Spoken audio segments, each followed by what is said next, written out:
No to jeszcze raz, szczęść Boże, jeżdżę teraz na Hauptfriedhof we Frankfurcie, tam z tyłu jest Trauerhalle się nazywa, czyli taka jakby kaplica. Został on odrestaurowany, w jednym kącie też tu jest Jüdischer Friedhof, ale w każdym razie znalazłem ten grób Ewalda Latacza.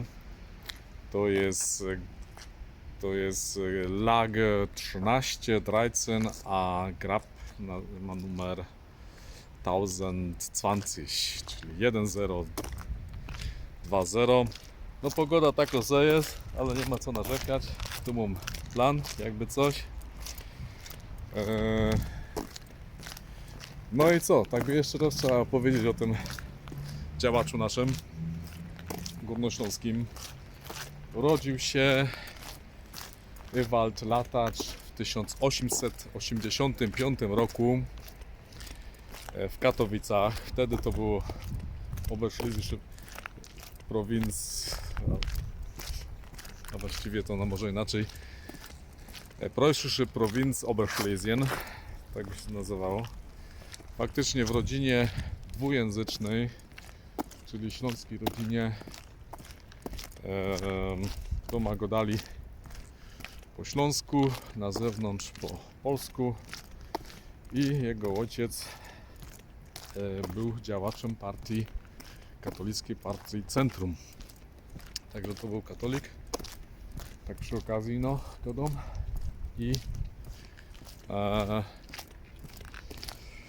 No i matka tak samo, z domu Madejczyk. Ale są Ewald już gadał ino po niemiecku, przez to, że łaził do szkoły na ulicy Mariackiej. To jest tam dosyć znane teraz liceum w tym miejscu. Także on się już tylko uczy po niemiecku. No fajna Grünanlaga, nie? Tam jakiś też z tyłu jest, o, też tam coś jest fajnego. No i także on już w około 1900 roku, to wtedy tutaj u nas to już go dali, jak ktoś chodził do szkoły, to go po niemiecku. Studiował prawo w Breslau na Uniwersytecie Breslawskim, tak można by powiedzieć, wrocławskim, Breslauer Universität. No i co?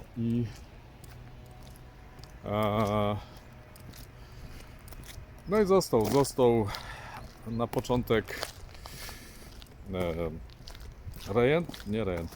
asesorem, tam został referendarzem sądowym, ale zdecydował się być na sam koniec adwokatem. I tym referendarzem to on był i w Bytomiu, i w Katowicach. Później adwokatem, momencik, muszę sobie zerknąć, jak to i dam, moment.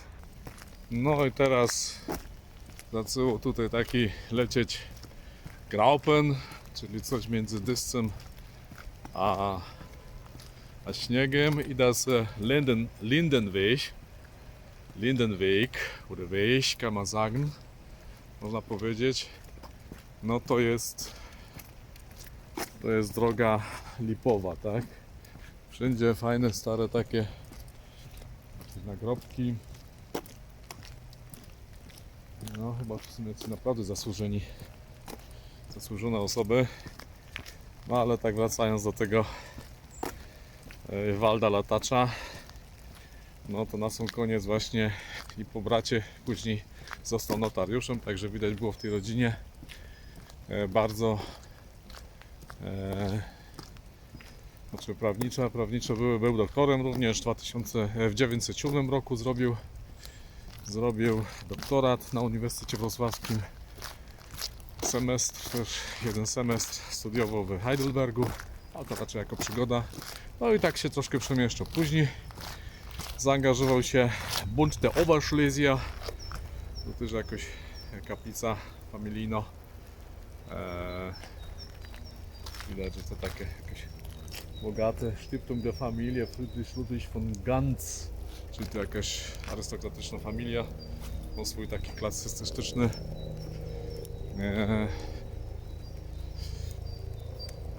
No, kaplica. I teraz muszę zaś zerknąć, momencik. No, a ten obszar, który szukam, to jest 13.